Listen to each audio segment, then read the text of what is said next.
अस्सलाम वालेकुम, good morning. मैं हूं आपके साथ साइमा और आप देख रहे हैं खबरों की दुनिया। आइए नजर डालते हैं इस वक्त की कुछ बड़ी खबरों पर। हरियाणा विधानसभा में कांग्रेस के अविश्वास प्रस्ताव पर चर्चा के बाद मतदान होगा। इसे लेकर भाजपा, जसपा और कांग्रेस ने अपने अपने विधायकों को व्हिप जारी कर दिए।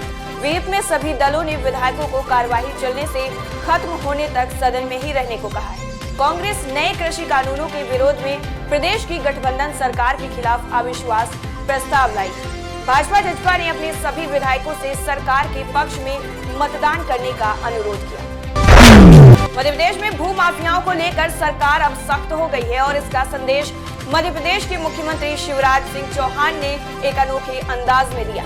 एक कार्यक्रम के दौरान पाकिस्तान की पावरी गर्ल के अंदाज में शिवराज सिंह चौहान ने बताया कि कैसे भू माफियाओं पर कार्यवाही की जा रही है। इंदौर में आयोजित हुए इस कार्यक्रम में शिवराज सिंह चौहान बोले, ये मैं हूँ, ये मेरी सरकार, ये मेरी प्रशासनिक टीम है और आप देखो मध्य प्रदेश से भू माफिया भाग रहे हैं। कार्यक्रम में मुख्यमंत्री ने कहा कि अगर भू माफिया के हौसले बुलंद होंगे तो सरकार भी अपनी सख्ती बढ़ाएगी। सेना में प्रवेश के समय लड़कियों से भेदभाव पर सुप्रीम कोर्ट ने नोटिस जारी किया है। याचिका में बताया गया है कि लड़कियों को सेना की नौकरी देते समय न्यूनतम ग्रेजुएशन की शर्त रखी गई, जबकि लड़कों को 12वीं की परीक्षा के बाद नेशनल डिफेंस एकेडमी में शामिल होने दिया जाता है। इस तरह से लड़कियां सेना में अपनी सेवा की शुरुआत में ही लड़कों से पिछड़ जाती हैं। जब तक लड़कियां सेना में शामिल होती हैं, तब तक उनकी आयु के लड़के स्थायी कमीशन वाले अधिकारी बन चुके होते हैं।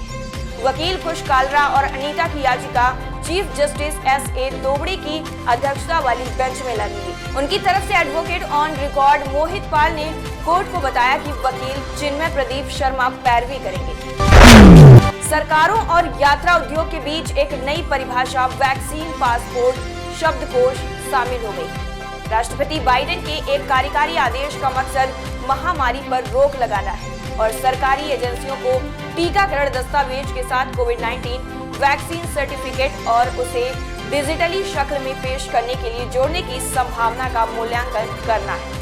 वहीं डेनमार्क की सरकार ने कहा है कि चंद महीनों में डिजिटल पासपोर्ट लॉन्च किया जाएगा, जिससे नागरिकों को टीकाकरण से जुड़ी जानकारी दिखाने की अनुमति होगी। न सिर्फ सरकारी वैक्सीन पासपोर्ट का सुझाव दे रही है, कुछ महीनों में एतिहाद, एवरेज और अमीरात डिजिटल ट्रैवल पास इस्तेमाल करना शुरू भी कर देगा।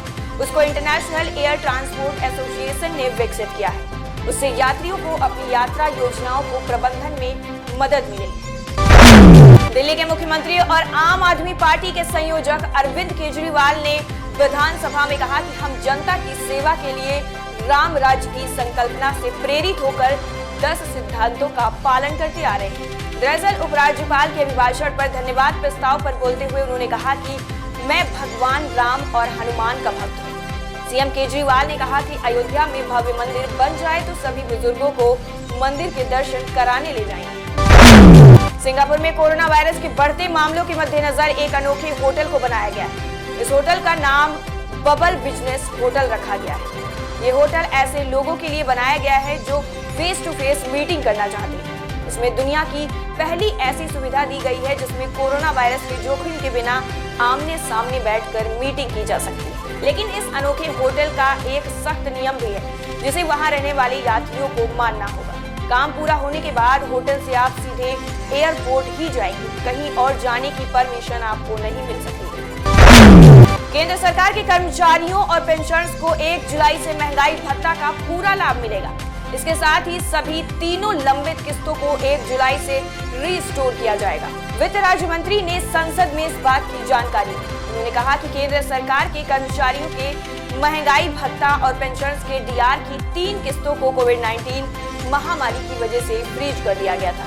ये 3 इंस्टॉलमेंट 1 जनवरी 2020, 1 जुलाई 2020 और 1 जनवरी 2021 को दे। केंद्र सरकार के इस फैसले से केंद्र सरकार के 1 करोड़ से ज्यादा कर्मचारियों और पेंशनर्स को फायदा होगा, जिसे पुराने दर से महंगाई भत्ता मिल रहा था। हरियाणा विधानसभा में विश्वास प्रस्ताव पर चर्चा के दौरान विधायक और असीम गोयल की टिप्पणी पर हंगामा हो गया। गुस्साए कांग्रेस विधायकों ने सदन में हंगामा किया और स्पीकर के आसन के सामने आ गए। इससे पहले सदन में कांग्रेस विधायक दल के नेता और नेता विपक्ष भूपेंद्र सिंह हुड्डा ने अविश्वास प्रस्ताव पेश किया था। इस पर सदन में गर्मा गर्मी छाई रही। सत्ता पक्ष और विपक्ष के विधायकों ने जमकर भिड़ंत भी की। बहस पूरी होने वाली है और थोड़ी देर में इस वोटिंग पर चर्चा भी होगी।